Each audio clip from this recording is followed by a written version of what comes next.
the Boise State Game Pants Esports Arena. It's time to kick off our spring Rocket League season with our Week 1 Rumble. With spring comes along spring cleaning, and that means we are changing up the Rocket League format. Our Rumble will be featuring 8 teams split into an upper and lower bracket. Tonight we'll take a look at the semifinal bracket games, and next week we'll feature both grand final series.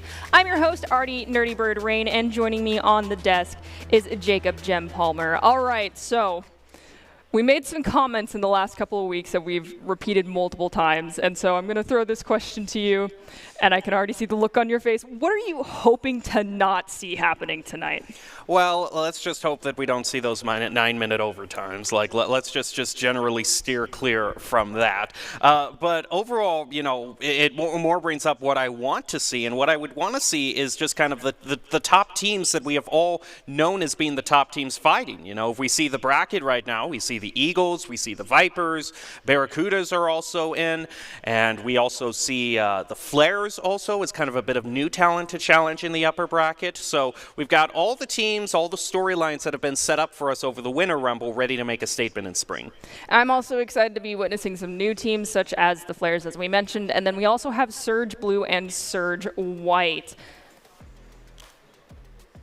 as well as the Monkeys and the Wolves, and the Monkeys being kind of a relatively new team. I think they only have 1 or 2 Rumbles in terms of experience, but still looking to make a statement here, and we'll see if any of these teams surprise us, because sometimes these new teams can really take us off guard.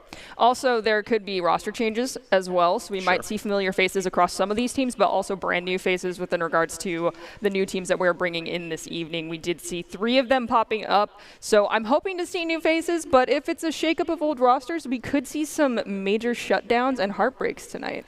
Yeah, we could definitely. That's kind of one thing is where the game of Rocket League doesn't play, but the rosters certainly do, and there are a lot of roster swaps, almost like in any professional league. You know, next week you're hearing, oh, this team traded this player over here to this. So sometimes you see players that have played well. I think that's another thing that can kind of separate these teams in terms of skill level, is if it's a team that's had a recent roster shakeup, they might not have had time to get the communication down as much as they wish, whereas if they're playing against a more well-seasoned team that has the experience of all playing together, that can be a factor as well. Yes, it can. And just to give you guys the complete list of all of the teams that will be competing tonight, we have the Barracudas, the Monkeys, Surge Blue, Vipers, Eagles, Surge White, Wolves, and the Flares. And before we jump into our first matches of tonight, we want to give a quick reminder to our friends on Twitch to support your teams, celebrate the successes, and be respectful to the other fans. Mods will remove anyone who violates these chat rules.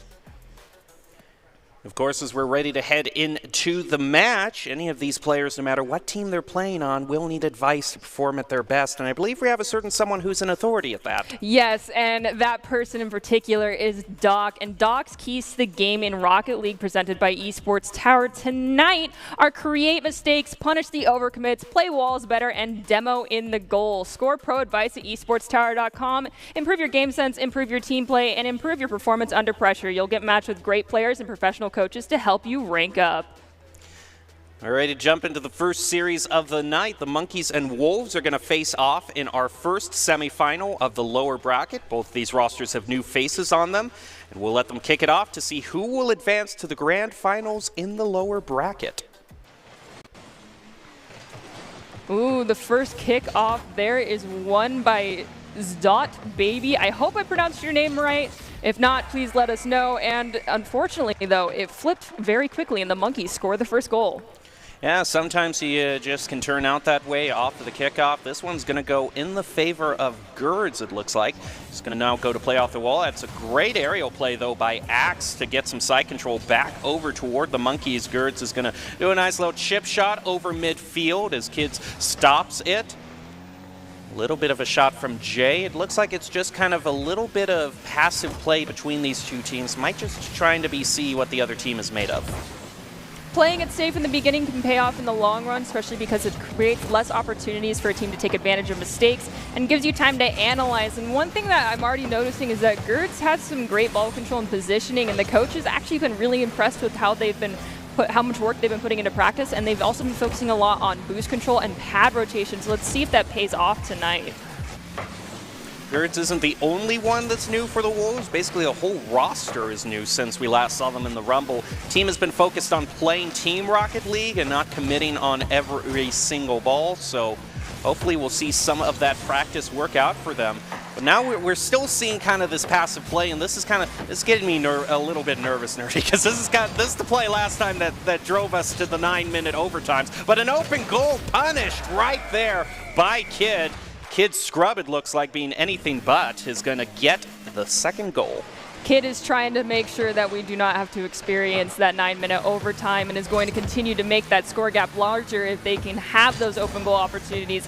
But one of those things I really want to see cleaned up is those open goals, so hopefully we don't see overcommits coming from the Monkeys going forward. We still have 3 minutes and 25 seconds on this clock, plenty of time to make up a 2-goal differential, but not if the demos come out in full force, opening the field. Jay backs up and stops that shot on goal. We have Baby Pump it going up in the air, trying to dunk it down, but it's disrupted, and Kid now with possession, looking for a pass to his teammate, leaves it for Axe, and now Axe is in the corner here, having to take on Z-Baby. We're having a lot of fighting in the corner, and the Wolves kind of a bit bunched up. Gerds is now going to rotate up the field, but Parent's not going to be passing for him. Instead, goes for the solo play as Axe elevates up, trying to find the clear, playing it off the wall. Z-Dot is going to leave it for Gerds, but doesn't get the tap that they wanted. Instead, it ends up going to a little bit of a back pass, and that's going to allow Axe to try to punish it with the help of Kids, but they're not going to find a goal out of that one. We do have X getting a great clear, playing it over one. Jay receives it, playing it off the wall to center it up for a teammate, but unfortunately their teammates have rotated back. Gerds takes advantage of the space, grabbing the ball, has to play it around Jay, but Jay manages to read it well, sends it to the side. Not a lot of speed behind this ball, but Axel is getting great control over it, can't play it around Z-Baby, and chooses to take them out in the process. Kid's still trying to maintain possession here as the ball gets popped high in the corner. This is, I think, the main problem from the Wolves is just I'm not quite seeing the plays that they want to make with the rotation. Like we see here from Gerds, it's just kind of shot over into the corner, but I'm not really seeing, you know, the cars getting in the passing lane or just the plays or follow-ups that you see with a team that coordinates. It just seems like the Wolves are just kind of going for the ball every time. Just like that double commit, it turns into a shot on goal, but I'm just not seeing a lot of strategy or follow-ups from the Wolves where I am seeing it from the Monkeys. Perhaps that could change. This is, of course, a best-of-3 series, so if the Wolves do not get the score that they want by the end of this first 5-minute game, they could just be using it to analyze the other team, but they definitely cannot have double commits like you just saw. Another clear attempt by the Wolves. Jay's going to hang out to defend that one. Gerds plays it a little bit off. Suit finding the goal, and there's the follow-up we were looking for the Wolves. They're going to drive it to just a 1-goal game with a little over a minute left. So you mentioned that the Monkeys are definitely creating more play opportunities, but one thing I'm noticing is that they have basically a designated goalkeeper in the form of Jay, who's just kind of staying there and making sure that goal's not left open. That could mean that the Monkeys are actually letting go of a lot of great rotation opportunities as they go forward because they are constantly leaving one player back here and not having that player rotate forward and letting someone else take that position. But we'll have to see if that's just their strategy and that works out more in their favor. So we do have Kid going for a shot on goal, but Gerds gets in there and shoots it back forward. I think it might also be just a memory of remembering how they scored one of their own goals was the Wolves leaving that goal wide open, so they probably have the mentality of, hey, we're in a 2-goal lead right now. Let's just try to play a little bit more passively, play very defensively, and not really allow us to get scored on. Of course, that does put a lot of pressure on Jay if he doesn't rise to the occasion. It almost happened there. Oh. The Monkeys are going to tie this up. Great opportunity for the Monkeys, but again, just not quite going for the goal there. They're going to drive it down to just the last 10 seconds. We did see that the Wolves, when the ball was on the back third of their side of the field, were pretty bunched up, so it makes it difficult to capitalize on these clears quickly. And now we've hit the 0 point on the clock, and the first round will conclude with the Monkeys walking away with a 1-goal lead victory. Yeah, I would say that game, it definitely did look like a warm-up game. There were just one team kind of got the early lead off of the kickoffs. I think it was just like 5 seconds, and a goal was already scored. And then they just kind of rode the coattails of that first exciting 30 seconds for the rest of the match. I do think that I am seeing a bit more, I am starting to see a bit more strategy form from the Wolves. It's just the problem is I'm seeing double commits here and there and just some telltale signs of not quite having the full teamwork that they need to completely worked out. And that does come with time. We did mention that these rosters have been shaken up and we're seeing new faces. And so when you're in that type of situation, communication is one of the biggest things that you can rely on, because at the end of the day, no one has ESP and you need to be communicating with everyone. But we do still have 2 more matches left in this best of 3, hopefully 2 more, if we can get this score evened out in this next 5 minutes. We'll just have to see how it works. Off the initial kickoff, both teams kind of fighting. We actually, looks like we got a little bit of a swap out there. That might be an alternate account, might not, but Quan now is going to be joining the Wolves. So maybe they think that they've got kind of a sleeper agent, if you will, to try to really just try to pop off and put the Wolves back into the running here. Oh, we do see a great shot on goal. Gerds rotates back to that back post in time to save it. Now we've got a Parent grabbing the ball. Does get taken away immediately, though, by Quadale. I think Quadale might have been their sleeper agent. Might be. Well, yeah. Probably so. Now, this is interesting because we see that the Wolves are now the orange team. So it might have been a glitch with the overlay or not, because Monkeys were orange team last time and we credited them with the win, but it might have been swapped around so that everything we're talking about the Monkeys now applies to the Wolves. But regardless, I'm sure we'll get the final word at the end of this match, who was who. We have a Parent trying to play the ball around Quaddale. They can't manage to do it. They do have a little bit of Axe does get a little touch on that ball. Quaddale brings it into the corner, but it pops up high in front of the Monkeys' goal, dragging it down.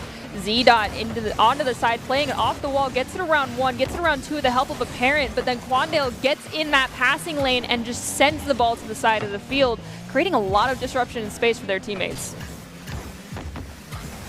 Quan to center again, and a demo right onto the Monkeys.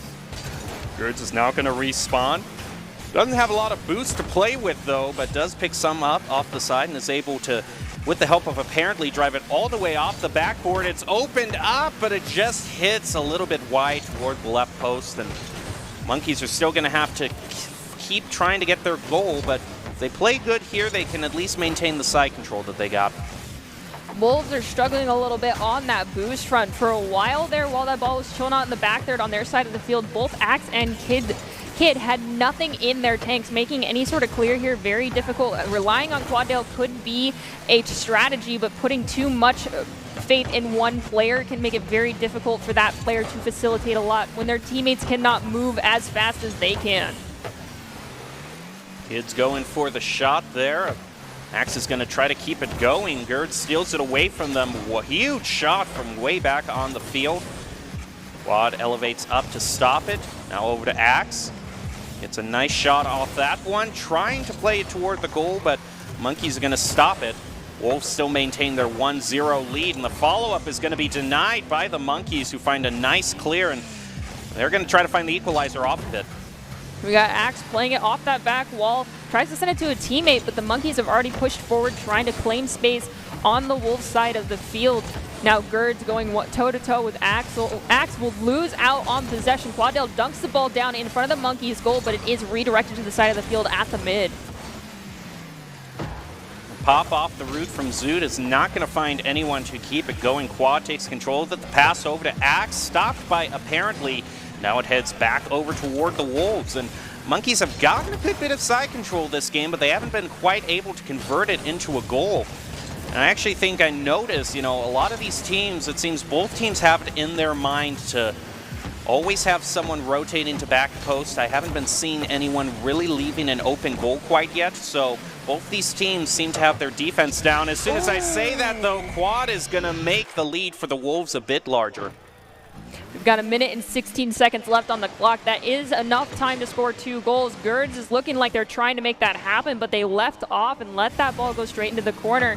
So now they've lost out on that momentum. Hopefully they can regain it. The ball is at the midfield. Gertz comes back in, pops it up, plays it over one, but it's going to go off that back wall where Quaddale was waiting, and they drag it down into the corner. Now playing it around 2 of the Monkeys members. Just has to beat Z-Dot, but they cannot. Z-Dot gets in there, takes possession, trying to corral the ball in the corner is the Wolves, but it does finally get cleared all the way over towards almost open net. But Quaddale somehow swoops in just in time.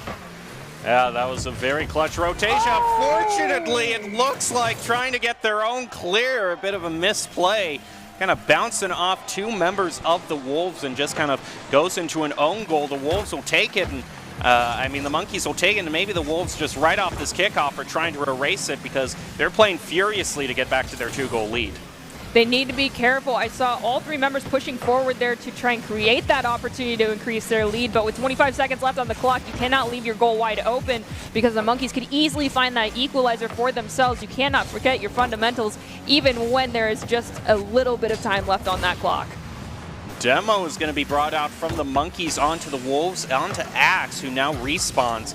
Quan looking to center, but there's a lot of Monkeys also crowded around in their own corners. Zoot now trying to make the play, going to go with the air dribble, loses it, apparently tries to keep the play going, but is unable to find the goal. And it looks like indeed the Wolves are going to be called the winners off of that one, winning that 2-0. Nicely done, Wolves. However, I feel like if Quaddale had been in there from the very beginning, that might have been a tougher victory for the Wolves than it was. Well, ultimately, going at it alone can only get you so far. I mean, the 2 of us need each other all the time when we are on the desk, obviously, and so do these players. And if you want the opportunity to increase your chances of success, you have to level up your teaming skills. We just saw that in those last few plays, especially when we had Quaddale join in for the side of the Monkeys. You can see how far these teams have come in just a short time together. Esports Tower takes the time to create teams of well-matched teammates, and I'd like to give a shout out to Coach Jake. And if any of you are watching and have not checked out the Esports Tower Club, you definitely should. It's the fast track to rank up. So that's the first match in the books for the lower bracket. The Wolves are going to advance to grand finals, and I believe we'll find out who will join them in those grand finals. It's either going to be Surge White or Surge Blue. Yeah, I feel like with the name, the matching names means that these teams might be a little bit more competitive with one another. We could see a lot of demolitions as well. However, if you want to see I'm trying to come up with a pun for Surge, but I can't off the top of my head. I'll find out. I'll figure out one when we get back because we're about to take a quick break before we jump into the energy drink rumble? Yes. Okay, we'll go with that. We're going to take a quick break before we return with our Surge White versus Surge Blue match. So be right back in a few moments.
Visit NationalGuard.com to begin your Guard adventure.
Here are a couple lessons I've learned over the years. Friendships come in all shapes and sizes. And always buckle up. Seatbelts save lives. That's a rule we can all live by.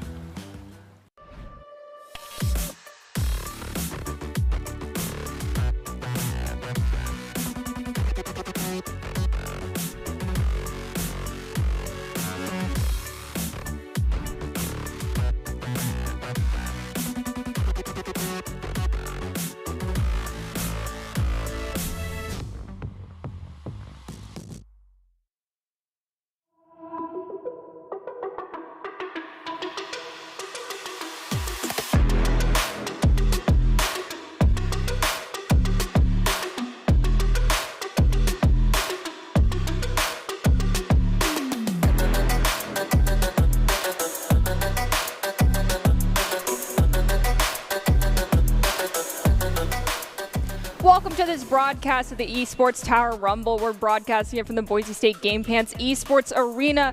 The Wolves have just moved on to next week's lower bracket grand finals, and Surge Blue and Surge White will be making their Spring Rumble debut in our next series.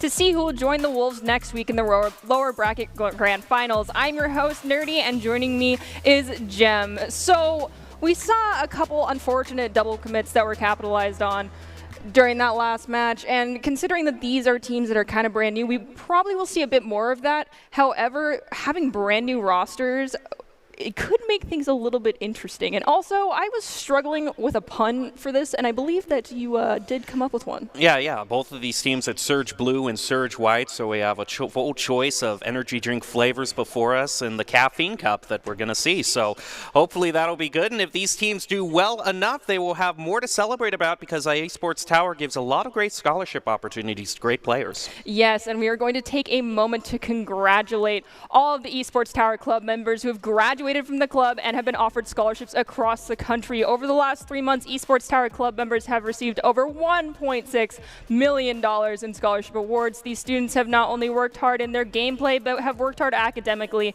to earn these scholarship opportunities. The players that receive these scholarships are talented, hardworking, and driven, and we cannot be more excited and proud to see all the opportunities that these players are getting. I look forward to seeing all of you in the future, in your future esports endeavors and your college endeavors. Congratulations and good luck to all of you.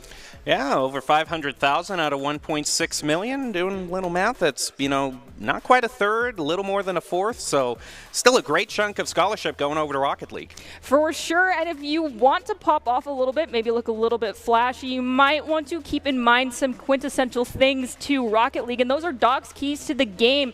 And today they are create mistakes, punish those overcommits, play the walls better, and demo in the goal. Score pro advice at esportstower.com, where you can improve your game sense, improve your team play, and improve your performance under pressure. You'll get matched with great players and professional coaches to help you rank up.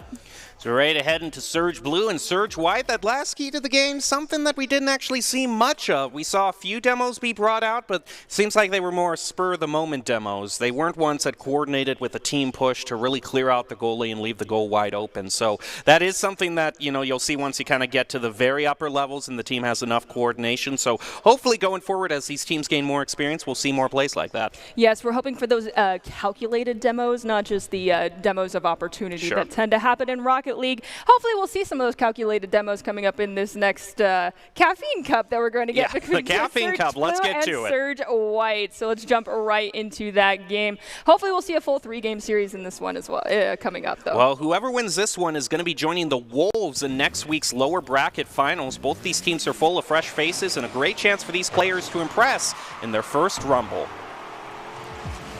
Off the kickoff, see Surge White is going to be the ones defending as Blue makes an immediate play. High energy, just like Caffeine Cup would suggest. Wiz getting the goal. And I did see a demolition happen. I think it was actually on one of the Surge Blue members, but they just decided to keep going because Surge White was too bunched up. They capitalized on that lack of space that Surge White had and used it to their advantage. However, Surge White immediately looking to equalize things up. We do see an unfortunate double commit from Surge Blue there, but Tove comes in and just volleys the ball all the way to the back third on Surge White's side of the field. Now, one thing that you'll want to keep an eye out is not just the amount of boost they have, but how they use it. Like Tove and now Twiz, you can see their boost just kind of steadily decrease because they used it all at once, whereas people who are really good at managing boost, you'll see them tap the boost button and just use a little bit at a time so they can stretch it out as long as they can. So Surge Blue, it seems they're good at getting boost, but if they're using it all at once, that might leave them open to being boost starved at the most crucial moment. We did see Twiz there when they had possession, had nothing left in their tank, making Azudara. I hope I said your name correctly. It gave them a very easy opportunity to take that ball away. Being able to keep your tempo up in comparison to the other team is very important when it comes to Rocket League, and so keep in mind Jem's suggestion there of feathering your boost rather than just pressing that key all the way down and going for it all at once. We do see a double commit from both sides there right in front of the goal. We do see Almost God, though, manage to get an opportunity to clear the ball to the mid. And I'm becoming more convinced as this goes on that that first goal might have just been kind of a fluke of the moment, because a lot of plays that I'm seeing from Surge Blue have a lot of their players bunched up around the ball, not necessarily having boost or being the most coordinated. I'm seeing a bit of that from Surge White though too, so it seems like both of these teams need to focus more, get the experiences playing as a team more, and just kind of getting out of that solo queue mentality of just going for the soccer ball. I do believe that is something that all of these players have been working on with the coaches at Esports Tower. It does come with time, but something that can mitigate that, as I mentioned in our last match, is keeping up the conversation. Your comms need to be open and talking. Oh, that's a great play. But it doesn't matter to Asdara. I'm just going to call you Dara. My apologies. Gets a goal for Surge White. We still have 2 minutes and 47 seconds on the clock. Tied one aside. Unfortunately, though, Twiz gets in there, taking that ball away. We got Tove trying to move forward now, trying to play it around one. Does have Bullseye coming up behind them. They still maintain possession, though. They have Almost got behind them. Unfortunately, they had one too many touches there and got the ball taken away. Unfortunately, Twiz was rotated too far up on the field, so the ball flew past him behind, forcing Surge Blue to retreat. And now we're trying to play defense. Gonna try to play it off the wall. Leave it for Almost, though, so that's a good pass to start things out. Sundra's gonna try, Dara, I should say. I try to pronounce it, but Twiz is gonna get the other goal. Get two. He's definitely the star player. I mean, you look at the activity feed, it's basically almost all Twiz making the plays for Surge Blue. Yeah, and 3 saves on that board for themselves right now with 2 minutes still left on the clock. But you could see that those badges go all the way off. I love seeing that personally because it means you're putting in work. Twiz has possession, gets a touch, plays it off the wall to themselves, plays around on the corner. We've got 2 members of Surge White bunched up. They do find the clear. Tove racing back to that back post, gets possession of the ball, has to play it around one Surge White player. Let's see if they can. They pop it up, maintaining possession, but unfortunately that pop went too far forward and too fast for them to maintain that ball any longer. Special trying to push it over toward the goal, but runs out of boost midway through, leaving it open for Twiz. Special's going to take it away from him again, though. Just bumps right into him to stop that play. See a double commit on the save there. Very risky for Surge White. They're going to have to stop kind of those bad habits as Special pushes the ball not really out to anybody, and instead goes over to Almost, but Special again takes it away from them. He's doing a really good job of stealing it away from Surge Blue. But what Surge White really needs here are some goals. We've got Twiz trying to find a goal for themselves. A triple commit there from Surge White. Still allows Star to get possession. It's taken away almost immediately by one of the Surge Blue players, Tove. Playing it to the side wall, tries to get it centered up for a teammate. Not enough momentum, but they still manage to keep possession for Surge Blue here off the back wall. Does get cleared by Bullseye. However, Twiz comes right back in, playing off the back wall to themselves. They do lose out possession. Dara will elevate at the midfield. Ball goes over their head. Almost God trying to catch up to this ball. Gets taken out by Bullseye. Now Surge White looking for an opportunity. It gets taken away almost immediately by Tove. There's another goal by Twiz, finding their hat trick. Star player for Surge Blue.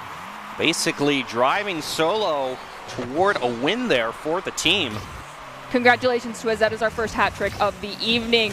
We do have Twiz going toe-to-toe with Bullseye. A little help from Specialist. Bullseye will manage to get the ball across that midfield stripe, but Tove is already there, corralling this ball in that corner, but the ceiling is not their friend. They lose possession, dunk it down to Almost God. It's in the corner on the back there to Surge White. 5 seconds, 3 seconds left on the clock. I do not foresee Surge White coming back from this one. Nope. That is going to put an initial lead over towards Surge Blue.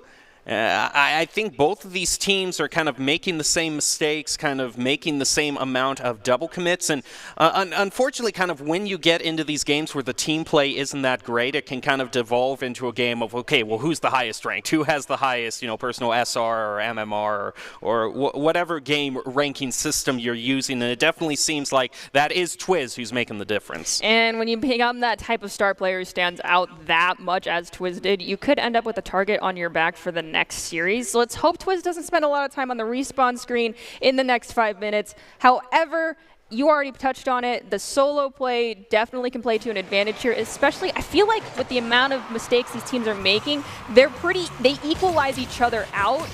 So heavily relying on Tove might be Surge Blue's strategy from here on out. That's a nice shot off the post follow-up. Kind of the first team play that we have seen necessarily from Surge Blue. I'm seeing a little bit more of it from them, though, than I am Surge White. Tove misses on that. Open it up for Special. Gets a demo in the corner. Twiz is going to respawn, so just like you said, Nerdy, the star play, you got a target on your back. Twiz already getting demoed once this game. We do have almost with an opportunity to send it to Tove. They'll take out one, possibly themselves in the process. We do have the ball get cleared to the midfield. Tove, yes, has respawned. Dara tries to drag the ball down, spikes it up, plays it around 2, off the back wall, has Bullseye there. Bullseye goes to center it up. Another follow-up touch from unfortunately for Surge White will be blocked, but now we've got multiple members piling up here. Bullseye going for the back pass. This could be risky. It is, because Tove is going to capitalize on it, going for some great aerial play. The pass back to Twiz will be missed. Almost God goes for the tertiary touch, and it has to be played off the wall to recenter it for another opportunity for Surge Blue, as Special Jet takes it away at the midfield. Dara now to center it up, trying to play it in themselves. Almost is going to get control of that. Leave it for Twiz, who pushes it back toward midfield. Almost 2 minutes have passed with no goal for either team. Twiz going to get bumped out of the way before they can get the clear. Leaving it open for Bullseye to keep the side control going. Surge White recovering nice. They have basically as much boost as they need. Can they make the play, though? An odd, though, tap from Dara leaves it open for Blue. Goes way up, just a little bit wide and to the left. We did just see a demo in the goal on the keeper. The next couple of seconds, Surge Blue had his opportunity, but the respawns have come out. The ball's still on the back third of Surge White.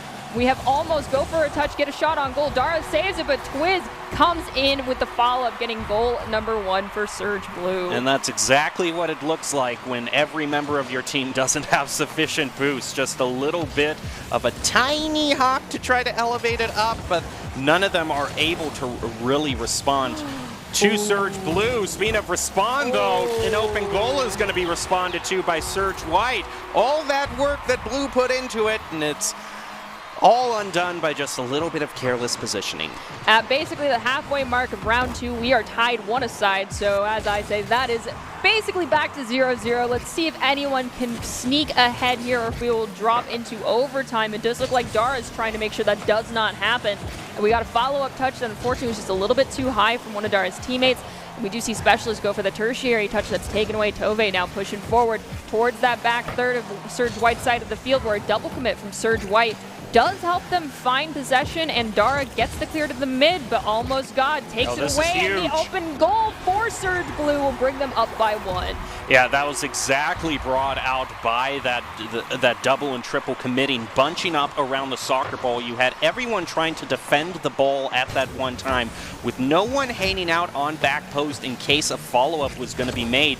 So all it took was a little bit of fancy dribbling, and now Surge Blue is back in the lead. The only thing is, though, is they can't make the same mistake they did last time, so make sure you have someone to defend. Almost is going to be the one in this scenario there. Follow-up is not quite as fast and almost gets the clear that Blue was looking for. Now they can breathe again. We do see Special Jet just got some gas in their tank. Bullseye was sitting at 0 for a few seconds there as well on that offensive push there coming out from Surge White, so they definitely need to keep an eye on those boost tanks and make sure that they are not starving themselves of resources, because that is what will shut down some of these opportunities for themselves. They have a great pass off the back wall, but unfortunately positioning and rotation was just not in their favor there for Surge White. Does look like Surge Blue might get the clear here from Tove. They find it, and now Twiz will go forward with that ball off the wall, centering it up. Let's see if they'll get the touch into the goal. They will not, because Dar is going to swoop in and take it away.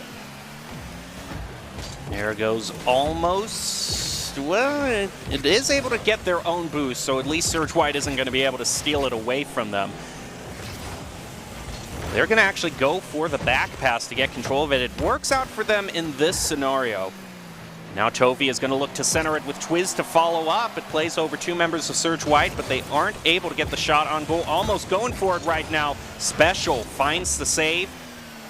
Now look out here. Oh, I was going to think that Special might have gotten a shot on goal there, but instead passes it off to the side, and that actually gives some time for Surge Blue to really kind of run out the timer here. That clock is ticking down to that 18-second mark. Special goes for the shot on goal. It does hit that crossbar, which is no one's friend. Tovi manages to find the clear. It crosses the midfield stripe. We've got Twiz with possession. It does get taken away for a few moments, but with 5 seconds left on the clock, Surge White needs to move forward with this ball, keeping it in the air to find that equalizer goal, but it's going to get dunked down by one of the Surge Blue players. Surge Blue, they were really playing it close, because about the 15-second mark they had a crucial double commit, but the worst thing is that was an aerial double commit, so you have to add in that extra about 5 seconds for the ball, for them to get back on the ground and get control. So there was a lot of time opened up that Surge White could have punished them for that. Didn't turn out that way, but a little bit of a risky play there at the end. Surge Blue still getting the win, though. It happens, and you know, one of the things that we touch on a few times here, and it's the growth of these players, and in that growth they get some fantastic opportunities through Esports Tower. And if you are looking to become one of these players and get seen by expert college recruiters, talk directly to esports industry insiders like pro athletes, general managers, and game producers, then you need to join the club. Esports Tower players get insider access to industry insights, and with our featured Rumbles, recruiters are taking notice too. It's a great way to score exposure if you're looking to start your path to pro or land a collegiate scholarship. Well, Surge Blue advances past Surge White and will square off against the Wolves in the grand finals of our lower bracket next week. We're going to be going up next to our first upper bracket semifinal between the Eagles and Vipers. You're not going to want to miss this, because this is where the top talent that we've been looking forward is going to be brought into play. And also, speaking of top talent, I understand on the other end of this break, we will actually have a former Boise State player for Rocket League, Takidu, be brought in to give his input. So that should be really nice to get that sort of expert, seasoned player view of it, so you're not going to want to miss anything. We'll be right back.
Visit NationalGuard.com to begin your guard adventure.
Here are a couple lessons I've learned over the years.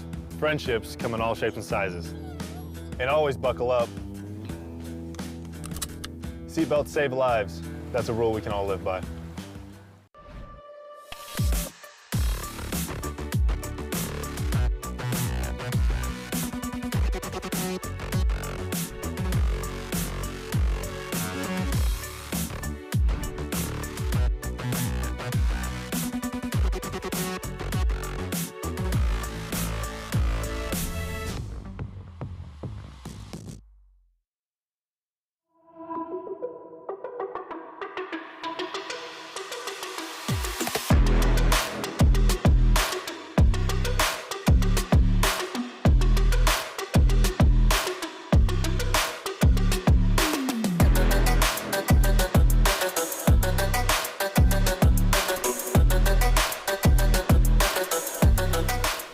Welcome to this broadcast of the Esports Tower Rumble. We're broadcasting it from the Boise State Game Pants Esports Arena. Our lower bracket grand finals is all set for next week. Now it's time to turn our attention to the upper bracket, starting with the Eagles and the Vipers. I'm your host, Artie Nerdy Bird Rain, and joining me is one of our Rocket League veterans, Tacky, or as I once knew him as Tacky Uwu during one of my broadcasts where I almost cried on this stage from laughter. All right, so you've got to see our couple opening games here. What are your initial thoughts? Well, if I'm being honest, I felt like sometimes our games that we're watching, even from the winning teams, are a little bit sloppy. We're on top of each other, or we're going for weird triple commits. It feels like, just generally speaking, we could use our voices a little bit more. We could talk to each other and say, hey, I'm going for this, or I'm going back. Just make sure that our paths aren't crossing so much that we're bumping into each other constantly. Okay, so car pileups, those tend to happen, but other than the communication, what do you feel like, at least from a sort of autopilot perspective, these players should be looking for rotation-wise to be doing? I think specifically they need to think about their core in terms of rotation, which is the 1-2-3 man. Especially that third man needs to make sure that he's giving his team distance while also available in the play. Not running into each other's backs was a big thing that we saw, so it kind of falls into that. We're breaking our own rotations by making our third man step too far up. Okay, so definitely communication, not over-rotating. And then so one thing that Jem mentioned, and I kind of noticed as well, is the boost utilization and management. Do you have any tips for the players that are currently watching when it comes to that sort of stuff? Well, the biggest tip that I can give is from one of the best players in the world, Turbo Pulsa, and you should only commit boost to a play if you're going to actually be able to do something with that play. You shouldn't be using boost to rotate around constantly. You don't need to. If you're positioned correctly, you don't really need to waste 100 boost just to get in the right position. So if you're going to use boost, make sure that you're actually going to go do something, whether it's getting in the way, bumping, getting hit on the ball, whatever it is, just make sure you're doing something with that boost. All right.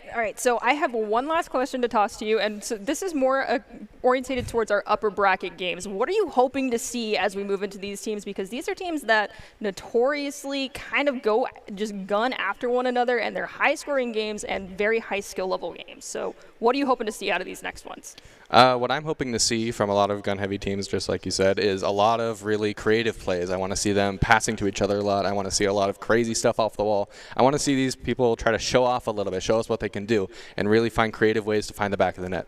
All right, so going to this next match, we're hoping that's exactly what I want to see too. We're going to hope for some crazy plays. And as I mentioned, this is going to be between our Vipers teams and our Eagles teams. And this is going to be determining who is the first team to advance into that grand finals spot next week. And then after that game, we'll have the Barracudas and our newer squad of the Flares jumping into the series. And for these teams, we have some words of advice for these next games, other than what was already said here from our very own Tacky. And those are in the forms of Doc's keys to the game presented to you today by Esports Tower. And those keys to the game in Rocket League are create mistakes, punish the overcommits, play walls better, and demo in that goal. It's Score Pro advice at esportstower.com, where you can improve your game sense and improve your team play, improve your performance under pressure. You'll get matched with great players and professional coaches to help you rank up.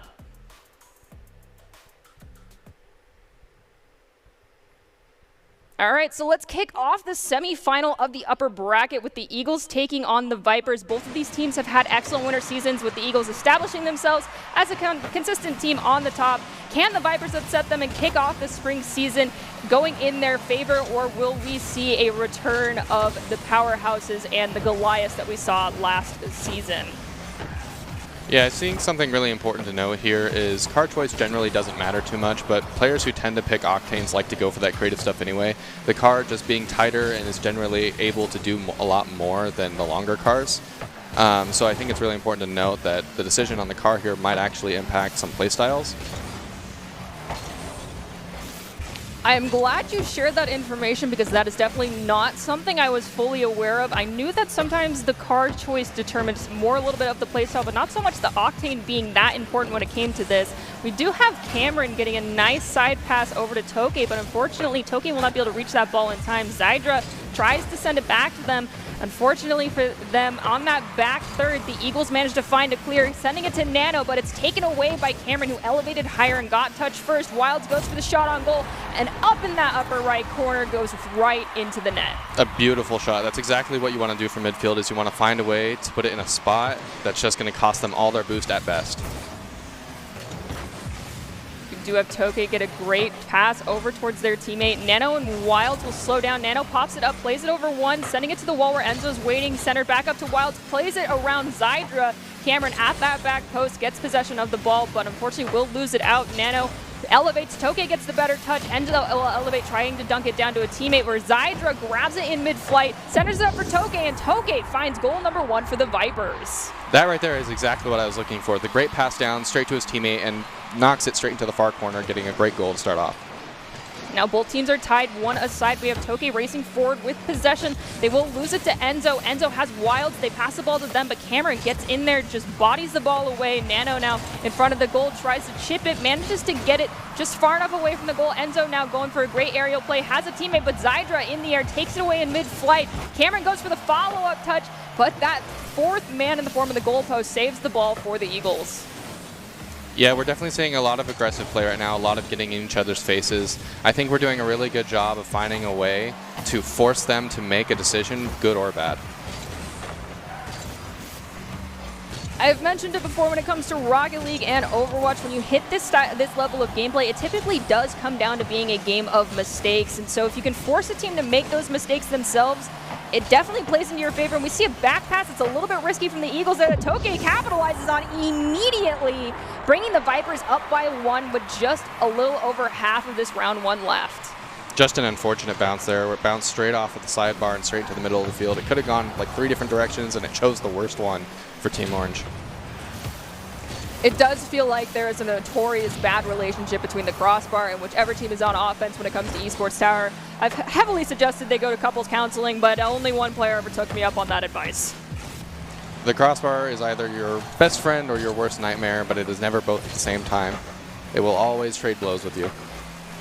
We do have Enzo there looking to try and get a shot on goal. It's taken away by Cameron, spiked up in the back third on the side of the Eagle side of the field. We have Enzo elevating, playing it around Zydra, sending it to Nano at the side, passes it centered up to Wilds, but just an unfortunate angle there does result in the ball going across to the other side of the Vipers' goal area. Nano goes up for the follow-up shot and finds it in that upper corner. I think the pressure just ended up being too much there. We had a couple failed passing plays that were saved, mind you, and then followed up by just a weird save that ended up being able to be punished by Nano. Nano is definitely a player to keep an eye on. They are notorious for doing that, as is Wilds. Actually, all of these teams and all these players in general are very good off playing off the other team's mistakes. So honestly, anyone can do it, and sometimes it does come down to the fate of the game. We have Nano trying to carry the ball forward there. It's taken away by Toke. Possession here in the corner was Zydra trying to center it up for a teammate, but Wilds elevated first, passes it to Enzo, who plays around Toke. Cameron elevates, volleying the ball right back to the midfield, but Wilds pushes back forward and gets a shot off the back wall to center it up for someone, and that someone is Cameron for the Vipers. Something that's really sticking out to me right now is every time that Team Orange pushes upfield, the Eagles, we see Nano is already there, just like right now. He's looking for those creative plays. He's looking for those weird redirects. He's getting in their face, and he's making sure that when his team moves up, he's already ready to cause havoc. Nano, sorry, my apologies. Enzo actually had a double commit there from 2 of the Vipers players. Manages to maintain possession though. Wilds off the back wall, and Nano comes in yet again, playing it off the back wall. Wilds with the follow-up, well, Enzo with the follow-up touch, finds another goal for the Eagles. And yes, Nano is just all over the place, everywhere they need to be at every moment thus far. Yeah, and the big important thing about playing offense is that you always don't necessarily need to get the perfect touch, but as long as you're beating the enemy team to the ball, you'll have them offset and you'll probably have wasted some of their boost, so that the play is free anyway a lot of the time. We have Enzo make a great shot on goal, but unfortunately Nano did not get there in time. Wild's trying to keep the ball here on the side of the Vipers. Does unfortunately lose it out to Cameron. Enzo trying to catch up to Cameron. The ball's pushed too far forward into the corner. Enzo has an opportunity to center it up for a teammate right now. Eagles up by 1, but Zydra decides that we might see an overtime with 6 seconds left on the clock. Both teams now tied 3 aside. Yeah, this is definitely still a close game. I think that the pressure overall has stayed with the Eagles. However, anything can happen. It feels like once Eagles get stuck in their own end, it's bad news, but if they can keep them stuck in the other end, then it's game over. We'll see which one of those comes to fruition here, because I feel when one of those happens, a goal is almost guaranteed within a couple of seconds. We do have Wilds pushing forward with the ball, playing it off the back wall for a center touch to themselves, but a double commit from the Vipers does result in the save, and another slight double commit there. We do see them starting to spread out. Wilds, though, not letting up on pressure, has Nano come in to help out. The ball makes an awkward bounce. Cameron gets possession, plays it around 1, but can't play it around Wilds, and now it's in the corner on the back third of the Eagles side of the field. Yeah, we're definitely seeing it shift a little bit. I feel like the Vipers are starting to gain a little bit more footing. Oh, but as I say that, the cherry pick, like I was mentioning before, just finishing off that game, the great offensive pressure and keeping a man upfield just allows them to find those great shots and team plays later on. In that cherry-picking position, there was very, very little pressure on Enzo. So nicely done. Way to clutch that one out in just a couple seconds of overtime. That's the type of Rocket League I like to see. Not quite as flashy as I've seen these teams before, though. So let's see if in match 2 things get a little bit more exciting and maybe a little more explosive. Yeah, you could definitely see them trying to go for some flashy stuff, but I also definitely respect going for the more consistent plays, the passing plays, and just applying pressure overall. I think the biggest thing that stuck out for Team Orange working well this game in the Eagles was definitely their ability to get a person upfield and ready to cherry pick and ready to make things happen when they moved over. I think that really buffed their offense as they went. However, what it also means is that in those rare situations where they get knocked back into their own end, they might have less players to play defense with, and that's why they can get scored on with a lot easier effort. The Eagles have been notorious for overcommitting on goal-scoring opportunities, too, and not leaving someone in that back third area to be ready for that return volley, and that's been their Achilles heel a few times. But they definitely cleaned it up in this last game, so let's see if they can keep that up going into match 2, or if it'll be capitalized on by the Vipers a little bit more. Definitely. Looking forward to some great passing plays here again. Oh, and a weird kickoff from Zora. It looks like he almost missed it. Cameron has the ball taken away almost immediately, though, off that kickoff. Enzo with possession, plays it right in front of the goal. That just almost flat to the goal angle is very difficult to pull off. Ball does get cleared, but it looks like the Eagles will be the first ones to get a touch on it as one of them pays with their car going up in smoke. The respawn will happen, but the Eagles have possession and are in a slightly better position than the Vipers currently on the back third of the Vipers side of the field. Yeah, I definitely see a lot more defense coming out for the Eagles here. It seems like both times that the Vipers have gotten out of their end, the Eagles have had someone to answer with, and it's just really impressive to see that change already. We're going to have to see if it changes the offense at all, though.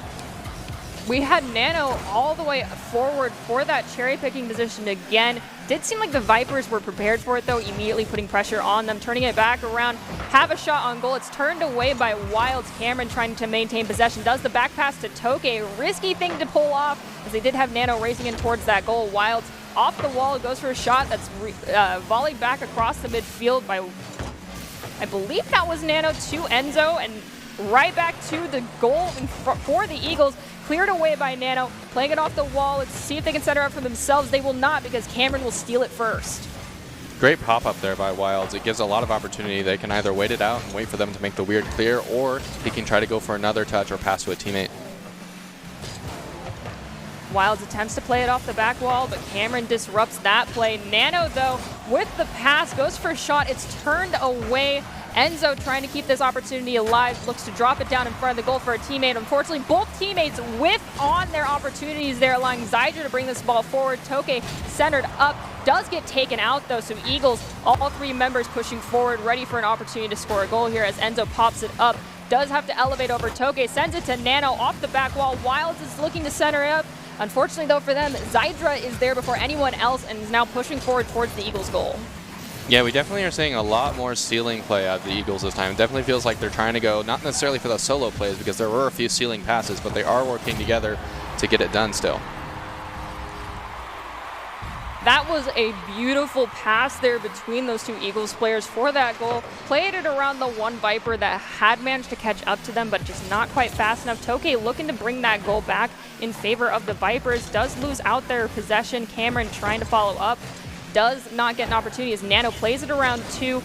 Enzo spikes it up to keep it away from Toke. Ball still on the back third of the Viper side of the field. Enzo looking for a centering opportunity to send it to Nano, but it's taken away as Toke pushes forward. Nano centers it up for Enzo. The ball is immediately volleyed to the back third of the Viper side of the field. Yeah, we're definitely seeing a lot more of a tighter game from the Eagles. It seems like they're trying to cover their weaknesses a little bit more and paying just slightly in their offensive pressure. They're still ahead, so they still have the advantage here, but we're definitely going to see an evolution or metamorphosis, you might say, of playstyles as they try to figure out the perfect middle. One thing that tends to be a common trend with the Esports Tower teams is definitely treating the first match as more of the first match in a best of 3 or 5 series here as an opportunity to scout how the other team plays. And more often than not, the gameplay drastically shifts for whichever team was not in the better position coming out of match 1. However, it does seem like both these teams have decided to change up their play style. Vipers struggling to still find goal number 1 as we're ticking down that 90-second mark, but definitely playing better than they were in that first round. Yeah, I definitely agree. I see them going up for a lot more. They're really getting in the Eagles' faces and saying, hey, you don't get to own the ball as much as you have last game. We're going to try to mess you up and get to the ball a lot sooner than you are now. And you can see the pace has made up for that because the Eagles have slowed down a little bit and the Vipers have found a way to really get in the faces. We have Cameron playing around Enzo, but unfortunately they can't play it around Wild, who elevates to that ball, centering off the back wall to Enzo, but the angle of Enzo's car just wasn't quite right, so they couldn't get a touch on it. Cameron now plays it around Nano's. Nano pushes away Toke, so the little bit of pressure there will make it harder for Cameron to get assistance here going forward, and it is the Eagles coming out on top of that one with Wild's pushing forward, shot on goal getting turned away at the last second by Cameron. Cameron looking for more possession here, has no one in front of them, but unfortunately now Nano has caught up and forced them to get rid of that possession. Yeah, we definitely see Cameron a lot more going for these passes. I feel like a lot of the time as Vipers move down the field, you can see Cameron going for these back wall, these backboard passes to his team, and that definitely might have been something they talked about between this game and the last one. That unfortunate back pass there from Cameron will open up an opportunity for Wild to get a shot, and Enzo had the follow-up touch. The tertiary from Nano just does not find the right angle. Ball gets cleared all the way down to the Eagle side of the field. Wild spikes it up. Toke dunks it down at the mid, trying to get Zydra to clear it to them to go forward, but Nano elevates to prevent that ball from crossing into that back third area. Nano maintaining a little possession, and the ball does hit the ground with the Eagles rounding out this best of 3 series with a victory of 1. So a score victory of 1. So congratulations, Vipers. That was a very close game. Hopefully, moving forward, we'll see these go further and into more best of 3s. But honestly, that was some great Rocket League. Yeah, those were still close games. If I remember right, even the first game was still a 1-goal differential, so it still could have gone either way. I think we definitely saw the adjustments that we were talking about very clearly in the second game, though, because the defense clearly got stronger from the Eagles. There were no goals scored this time on them, but the offense got a lot better still from the Vipers because there was much more time spent in the Eagles' half. Well, this improvement that these players are showing is actually really important when it comes to Esports Tower, because that improvement shows your dedication to willing to work, learn, and be involved in a program. And one of those programs that you can get attention for yourself if you're looking to land a collegiate scholarship or get industry insider access and talk to pro athletes or team general managers and game producers is the Esports Tower Club, where players get insider access to industry insights with their featured rumbles. Recruiters are taking notes of these events. It's a great way to score exposure if you're looking to start your path to pro or land a collegiate scholarship. Thank you so much for joining me on desk for that game. It was very awesome to actually be able to cast with you for once. I know. I'm really excited to be here, and I'm not going away anytime soon, so I'll be back. Good. Well, we actually are. We will be back because we're going to take a quick break. Everyone go grab some water, do what you need to do, and we'll be right back with our next semifinal match, and we'll see how that one shakes out. Let's hope it's just as exciting as the last.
NationalGuard.com to begin your guard adventure.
Here are a couple lessons I've learned over the years. Friendships come in all shapes and sizes. And always buckle up. Seatbelts save lives. That's a rule we can all live by.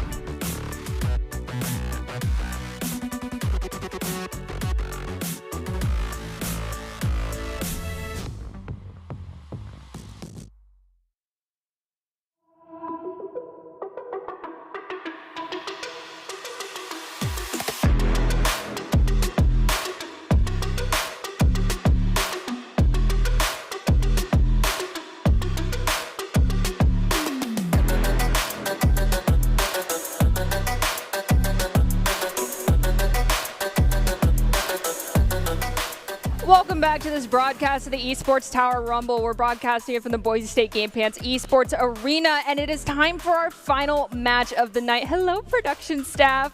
Who will be joining the Eagles next week in the upper bracket grand finals? The Barracudas or the new faces of the Flares? I'm your host, Artie Nerdy Bird Rain, and joining me for our final match of the evening will be Tacky once again. All right, so this is kind of what some might consider the cream of the crop, but when you're a cream of the crop player, you still need to keep in mind some important information. However, do you have any important information for these players before this match starts? I think the most important information I can give them is to stick to their basics. If all else fails, you have to remember to stay in your rotation lines, like I said before, the 3-2-1, and just have fun, because if you're too stressed about it, you're not going to win anyway. All right. Well, the one that sticks out to me definitely there is have fun. So those are our on-desk keys to victory here. However, we do have a tradition of keeping up with Doc's keys to the game for Rocket League, and we will remind everyone of those, as well as the players who are about to jump into this game. And Doc's keys to the game in Rocket League, brought to you by Esports Tower, are create mistakes, punish the overcommits, play walls better, and demo into the goal. Score pro advice at esportstower.com, where you can improve your game sense, improve your team play, and improve your performance under pressure. You'll get matched with great players and professional coaches to help you rank up. All right, we're going to kick off round 3 with our grand finals qualifier here. The winner of this series is guaranteed a top seed for the next group stage.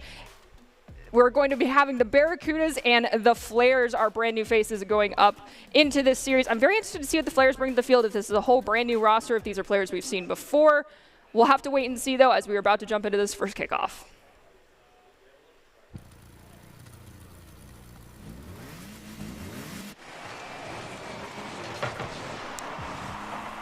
All right, so for the Flares, we've got Cran and Agree, two faces we've seen before, but then we have Delco, a newer face on the field for that team. We have Nif, Drift Lemming, and Jababy67. I'm going to say that this is the real Jababy. I really hope it is. If it isn't, someone in Twitch chat, call me out on that, because I genuinely want to know if this is the real Jababy. Rounding out the roster for the Barracudas, the ball is on the back corner here for the Flares. Cran gets a clear, popping it up over to Agree, but unfortunately it's still at the mid. Agree manages to maintain possession. It's on the side of the Flares, on the Flare side of the field. However, Jababy for the Barracudas dunks it down in front of the goal. Adrift tries to follow it up, but Agree gets in Adrift's face and stops that goal scoring opportunity. Yeah, we're seeing the fireworks already this game. So many shots back and forth, so much offense played, not a whole lot of defense, as the sides switch so quickly from shot to opposing shot, from shot to opposing shot, over and over again. One interesting thing is, for these teams, something we haven't heard about before, nicely done there, Nif finding goal number 1 for the Barracudas, is that the Barracudas actually been doing a lot of pro gameplay VOD reviews to see how to make their next steps into becoming a better team. See if that pays out for them tonight, because they're learning also to adapt to different situations, both personal, team, and opponent changes, to deal with the adversity that they'll face going into these challenges. And the Flares might be a formidable opponent for them because they seem to already have a very stacked roster. Yeah, and I think definitely looking at professional players' gameplay will make a big difference. I think it also depends on who you're looking at specifically, but it never hurts to look at people who are setting the example as industry standard for a game. VOD reviews are something that's very important to Esports Tower. It's definitely something that these players can put in their pockets and use to their advantage. We have Jababy making a great centering pass over to Nif. Nif has it in the corner, unfortunately does collide with a couple of the Flares players there, so they lose possession. Jababy, though, keeping this opportunity alive for the Barracudas, dunks it down onto Adrift's hood. Off the back wall, though, we have Delco grabbing it, volleying it all the way to the Barracuda side of the field where it's trying to be corralled in the corner. Adrift Lemming gets in there and snipes it away, dragging it into the Flares corner on the other side of the field. Yeah, something that's really sticking out to me right now is how much vertical play both teams are relying on rather than horizontal play. And what I mean by that primarily is you can see even here that a lot of shots and passes are coming off the backboard, and we're not necessarily doing a lot in the middle of the field. We're not really passing to each other from the sides, and we're not really looking for any crazy things off the walls necessarily. We're just popping up against the backboard and then looking for shots off that. Do you think that can be an advantage or a disadvantage for these players? I think it really depends. If it's something you're comfortable with and the other team doesn't have an immediate answer for, obviously it will be the best possible play.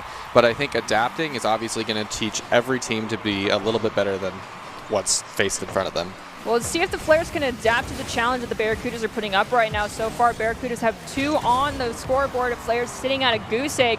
2 minutes and 11 seconds left on the clock is enough time for them to find a couple of goals for themselves, but they need to start doing taking these ball possessions away from the Flares and not getting demoed in the goal. An old key to the game would be allay those demos, because you need to keep all 3 of your players on the field for as long as possible. Yeah, I definitely agree with that, and I think it's really important to note that these teams are playing pretty back and forth still.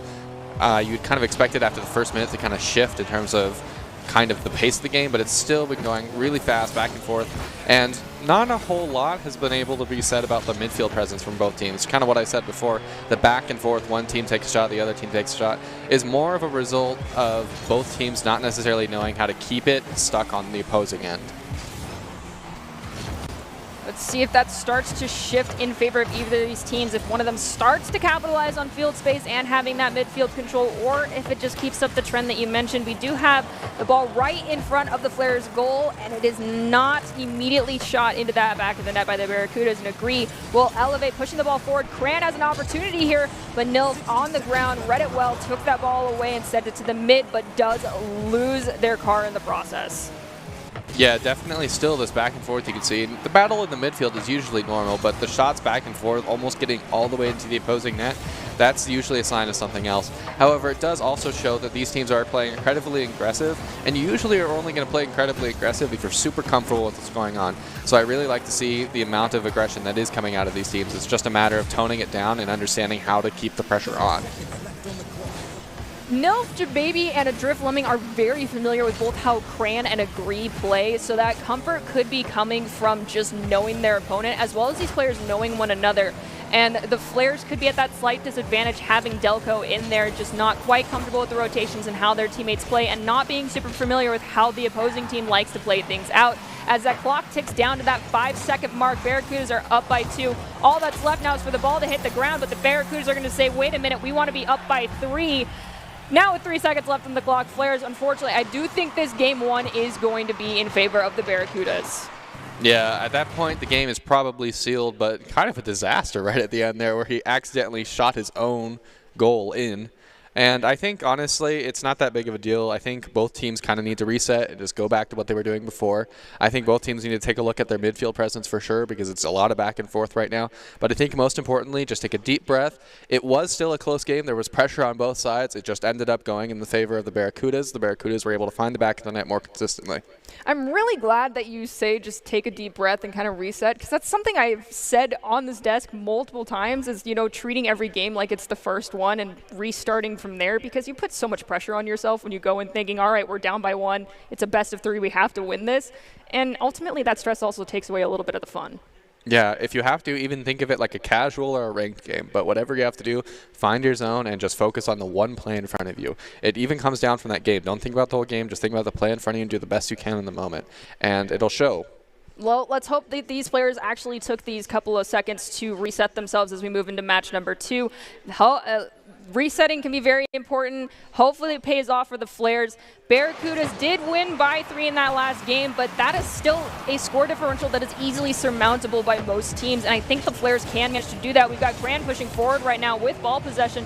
Does lose it out, though. I think one of the other players from the Barracudas might have collided with their car in mid-flight. Jababy now trying to get into position to get a clear here as the ball goes to the corner on the side of the Barracudas field. The Drift Lemming plays it around 2, does pass it to Jababy, who plays it off the wall. Drift pushing forward in a centering opportunity position for their teammates. The ball goes off the back wall. A Drift comes in, does get a shot on goal, and unfortunately the elevation from the Flares was just not in the perfect position, and it does glide into the net. Yeah, it just felt awkward. I mean, I can't really see it again, but it kind of looked like all of Team Orange was kind of grounded, and they weren't ready for that shot coming in. And admittedly, it was a strong shot at the back of the net, but still, no one challenging that is probably a sign of something deeper. The Barracudas are actually a very notorious team for playing a lot of aerial ball.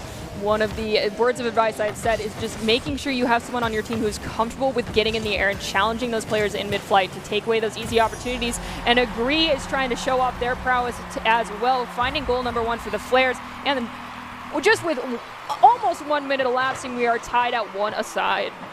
Yeah, at almost 6 minutes of being shut out of the enemy goal, it's got to be a kind of a sign of release now for the Flares as they're finally able to find the back of the net. You got to expect that maybe the momentum shift is starting to head their direction. We'll have to see what happens in the next 4. We've got Agree pushing forward, elevates around Nip. However, that back wall will play into the Barracuda's favor. Jababy now in possession has a drift, but unfortunately for them, the Flares get into those passing lanes and are becoming very aggressive, taking the ball away twice. The ball's in the back third on the Barracuda side of the field, and the Flares have no sign of giving up possession here. Off the ceiling, though, Agree might lose it as Cran comes in to help them out, centering it up to themselves. Back pass towards Delco. This might be a risky situation to be in, but it's still, they're playing it well over the Barracudas and they maintain a lot of ball possession and knocked a lot of time off that clock. Yeah, definitely a lot of pressure coming out here from the Barracudas. It feels like maybe they even got more aggressive, but the difference maker for sure is that they're definitely still holding their own in the midfield. So maybe this shift is really going to help them turn the game around, although that was kind of awkward. Jababy almost had an open goal for themselves. It did get taken away. Cran now pushing forward, centers it up, but unfortunately it goes a little bit too far before Delco can get in there and ground the ball for a goal-scoring opportunity. Jababy now going forward, sees one of their teammates, centers it back to Jababy, spiked up by Cran, getting into that passing lane yet again. Nilf will take the ball away from Cran. However, the ball has not been cleared out of the Barracuda side of the field just yet as Jababy's trying to put the pressure on Delco, and before that even happens, we do have Agree pushing forward to touch that ball and just get one extra shot in. Cran now plays it around 2. Ball's right in front of the net, and it goes in. Flares find goal number 2 for themselves. Yeah, just like I was saying, it seems like the momentum might have shifted, and you got to think that the Flares are high-fiving each other in between that goal. Things are finally starting to go their way, and they're definitely, for the first time in this game, started to pull ahead. Oh, but not for long before the Barracudas strike back quickly. When I say this, don't take it personally. This is all in good fun, but welcome to the Caster Curse gang. Yeah, I'm definitely, I've been introduced now. It happens to all of us, but I mean, if you cast your curse and you end up getting the teams tied to a side, I don't think that's horrible whatsoever. Both these teams are fighting it out to the best of their abilities. And one thing that's very interesting to note is that the coaches have told us that despite the players having a new face, they mesh well together and agree, as well as Delco just did a fantastic job together, finding goal number 3. Flares up by 1, but they need to maintain this lead, looking for a security goal and trying to make sure the Barracudas don't score another. Yeah, and definitely there was your caster's curse, just talking about how they were tied. But again, back to the Flares getting pressure, and you got to hand it to them. They've really turned it around now on the Barracudas. They probably feel a little off foot, and they're probably going to have a lot of things they talk about, even if they end up winning this game. One thing that I think might have played into this change of pace here is Cran is one of those players that does a fantastic job of being an in-game lead, and I'm pretty positive that they are doing that currently for the Flares and said, okay, we need to change things up.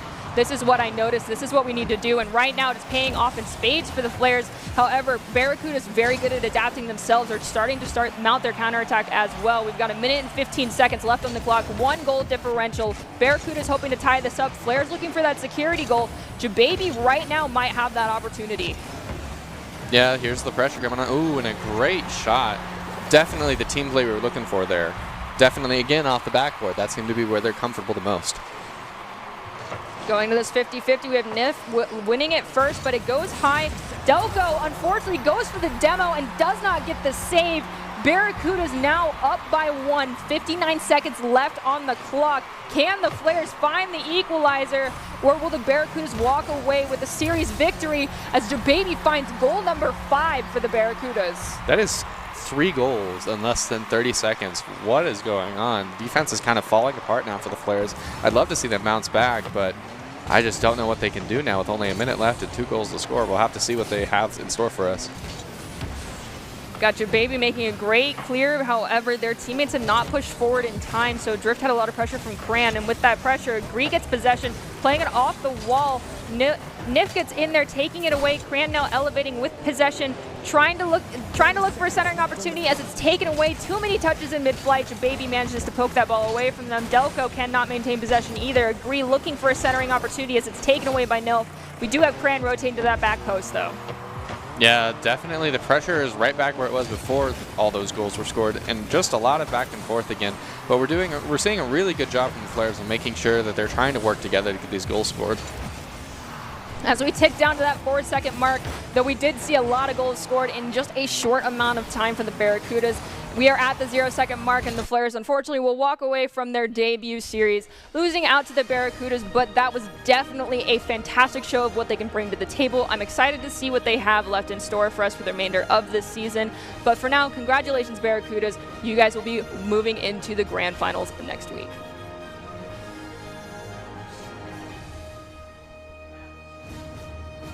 Well, if you want an opportunity to be seen by some expert college recruiters, talk directly to esports industry insiders like pro athletes, team general managers, and game producers, then you need to join the club. Esports Tower players get insider access to industry insights with our featured rumbles. Recruiters are taking notice too. It's a great way to score exposure if you're looking to start your path to pro or land a collegiate scholarship.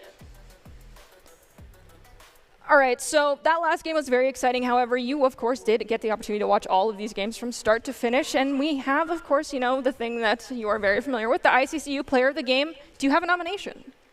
Man, I'm not really sure. If I had to take a guess, though, honestly, I don't know. It was really tight between all of them. I feel like the Barracudas worked really well together. They found each other really well, and they did a good job of making sure that their spirits were lifted, even despite that goal deficit. Because you can't score that many goals in that short period of time without working together and keeping the comms hyped and ready to go.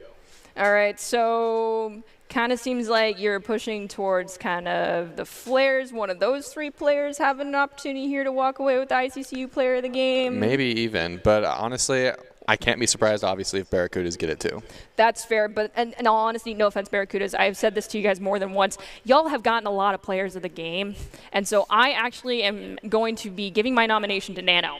Ultimately, though, we don't make the final decision. We are just giving suggestions, and the ultimate rulers of this one are the production staff. We'll have to see who they pick. We might get baited out. They might make it look like it's one of the players we predicted, possibly one of the teams we predicted. but we'll have to wait and see. And it does look, oh my gosh, am I right?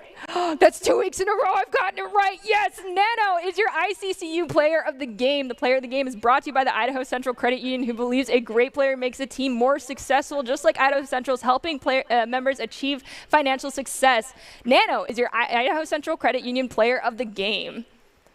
Definitely no surprises there. Nano really let the fireworks kind of go in that match. And working with Enzo, they really did a good job of keeping that offensive pressure on and making sure stuff happened when they were on the opposite end of the field. I mean, you pointed it out. Nano was just everywhere they needed to be at almost every point in the game. Maybe once or twice there was a slip up, but you can't be perfect 100% of the time. Otherwise, that's just your norm. So, Nano, you popped off tonight. Congratulations. And before we wrap up this broadcast, do you have any takeaways from this evening? Well, if it's not shown at all by that last match, obviously, keep your head in the game, take a deep breath, and just remember, even if you feel like you are at a disadvantage skill-wise, just take a deep breath. You got this. You trained your whole season for this moment, and you've just got to put all your cards on the table and go for it. I honestly could not have said it better myself. Well, congratulations to all of our teams tonight in our Spring Season 1 Week 1 Rumble, a new format, as I mentioned at the beginning of this broadcast. And going into the grand finals next week will be between the Wolves and Surge Blue in the lower bracket, and the Eagles and the Barracudas in the upper bracket. Make sure to join us next week, Wednesday at 6 p.m. Eastern Time, for the thrilling conclusion to this entire series. And as we close out this broadcast, we are going to give you the top 5 plays of this evening, presented by the Idaho Army National Guard, who invites you to take your impressive critical thinking skills into real time with more than 10 jobs offering $20,000 in bonuses and your degree of choice paid for. Be sure to reach out to them on Twitch at iGuard Gaming.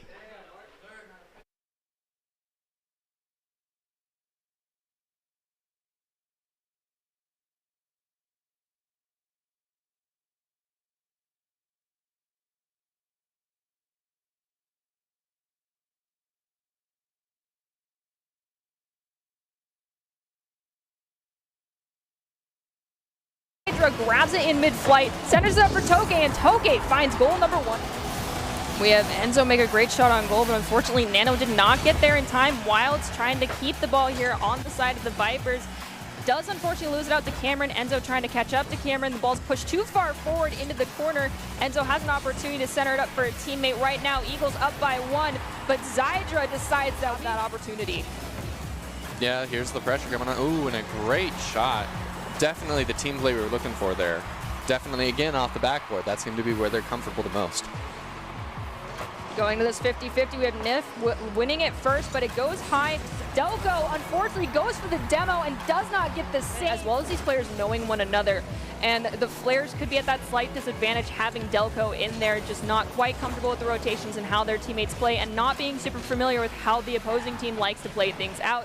As that clock ticks down to that 5-second mark, Barracudas are up by 2. All that's left now is for the ball to hit the ground, but the Barracudas are going to say, wait a minute. Back in the net, but still, no one challenging that is probably a sign of something deeper. The Barracudas are actually a very notorious team for playing a lot of aerial ball. One of the words of advice I've said is just making sure you have someone on your team who's comfortable with getting in the air and challenging those players in mid-flight to take away those easy opportunities. And Agree is trying to show off their prowess.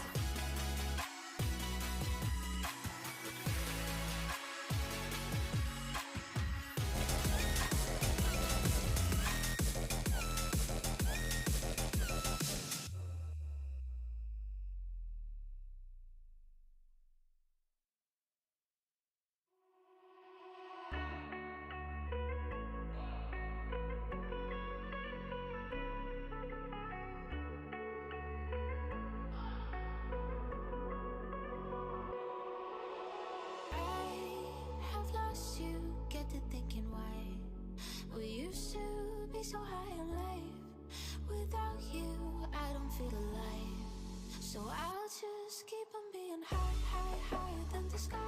Tell me, are you there for me even when I try? Keep on being high, without you keep on being high. Without you keep on being high. I know that you're feeling forsaken, mistaken, wish you were another man. I remember feeling awakened, mistaken if you thought I'm in that place where